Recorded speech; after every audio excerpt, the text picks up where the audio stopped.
Qual a última vez que você parou para contemplar o céu, as estrelas, para ver uma lua cheia, um nascer do sol ou um pôr do sol, ou seja, contemplar o universo?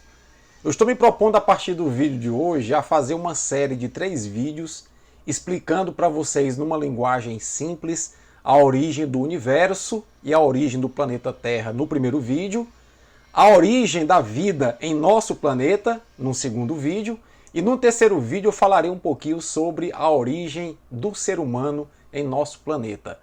Eu queria te convidar a acompanhar essa série de 3 vídeos, onde eu vou fugir um pouquinho das questões da pandemia de Covid-19, das questões políticas, e tentar puxar todos vocês aqui do canal e vocês que estão chegando agora a uma reflexão sobre a nossa existência, de onde nós viemos, para onde nós iremos. Eu sou o Paulo Henrique, biólogo e dentista, mestre e doutor em microbiologia e imunologia e professor universitário. Fica comigo que você vai gostar muito dessa série de 3 vídeos. Pois é, gente, desde a antiguidade que o ser humano é preocupado ou preocupa-se com a origem do universo, a origem de nossa existência. Antigamente, entretanto, essas questões elas tinham um cunho muito religioso. Depois passaram a ter uma influência da filosofia, mas foi apenas no século XX que a física e a matemática entraram nessa jogada e começaram a dar um caráter de ciência a essa investigação sobre a origem do universo, a origem do nosso planeta e a nossa própria origem. Foi mais precisamente em 1915 que o físico Albert Einstein, talvez o físico mais influente desses 2 últimos séculos, propôs a teoria da relatividade. E Einstein tinha uma ideia muito equivocada e estreita, por incrível que pareça, do universo. Einstein defendia que o universo não teve um início e não terá um fim, e que o universo era estático. Mas Einstein vivia um grande dilema. Ele achava muito simpática a ideia do universo imutável, mas as suas fórmulas matemáticas da teoria da relatividade diziam exatamente o contrário, principalmente quando ele analisava as fórmulas sob a ótica da gravidade. E sob a ótica da gravidade, havia uma tendência dos corpos celestes e das galáxias irem se aproximando cada vez mais até se colidirem.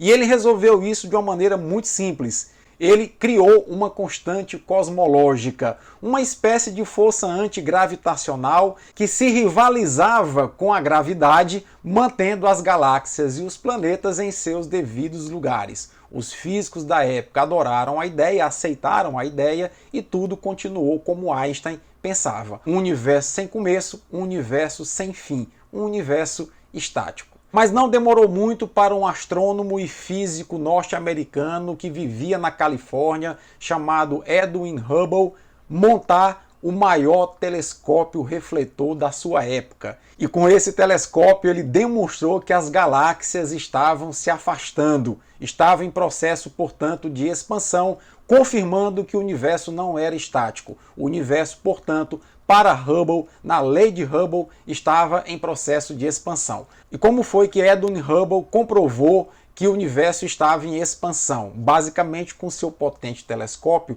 ele focou em estrelas e observou que algumas delas estavam desviando o comprimento de onda para o vermelho. E os astrônomos sabem que quando um corpo celeste desvia o seu comprimento de onda para o vermelho, ele está se afastando. Quando desvia para o azul, ele está se aproximando. E assim, Edwin Hubble conseguiu, com a sua lei, a chamada Lei de Hubble, em 1920, comprovar que o universo estava em expansão e não era estático como Einstein pensava. Quando Einstein soube da descoberta de Hubble, ele sorriu, analisou os dados e disse: cometi o maior erro da minha vida, dando crédito à descoberta do astrônomo norte-americano. Mas em 1927, um padre e físico belga chamado Georges Lemaitre, admirador de Einstein, analisou as equações de Einstein e as confrontou com os dados de Edwin Hubble, que tinha comprovado que o universo estava em expansão. E a conclusão de Lemaitre foi a seguinte: se o universo está em expansão, em algum momento ele partiu de um ponto para se expandir. E lá atrás, muito lá atrás, esse ponto poderia ter sido um ponto único muito pequeno de alta densidade, alta energia e alto calor. Nascia aí a teoria do Big Bang, que é a teoria mais aceita hoje para explicar a origem do universo. Mas em ciência, contestação é uma regra. Logo, logo apareceu um cientista britânico chamado Fred Hoyle, que contestou as ideias do padre belga e disse que o universo era estacionário, estava num estado estacionário como Einstein havia proposto, entretanto estava constantemente produzindo matéria. Mal sabia Fred Hoyle que as suas ideias iriam se casar com as ideias do padre belga Georges Lemaitre e os dois juntos iriam consolidar a teoria do Big Bang como a teoria que melhor explica a origem do universo. Existem hoje mais de 100 evidências de que a teoria do Big Bang é a melhor teoria para explicar a origem do universo no qual nós vivemos. E em essência, o que diz a teoria do Big Bang? Ela diz que há 13,7 bilhões de anos atrás, é tanto tempo que a gente não consegue nem mensurar, nem ter a dimensão do que isso representa. O universo era todo compactado numa bolinha minúscula. E essa bolinha minúscula tinha uma densidade, uma energia incalculável. E num dado momento essa bolinha se expandiu, mas se expandiu tão violentamente que se assemelhou a uma explosão. É o chamado Big Bang. E logo nos primeiros segundos após o Big Bang, o calor era tão intenso, mas tão intenso, que havia basicamente radiação.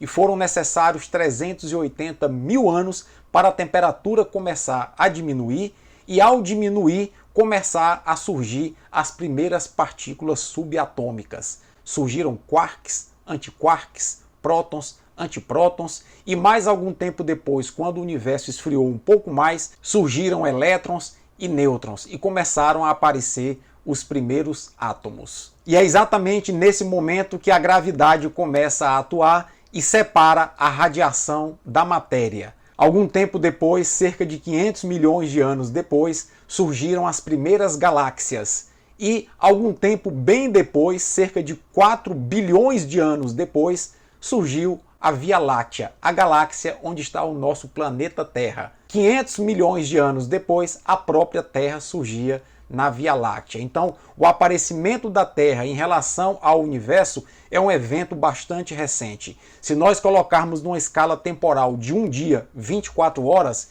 e o universo tenha surgido no primeiro segundo desse dia, a Terra veio surgir por volta das 16 horas, a hora que esse vídeo está indo ao ar.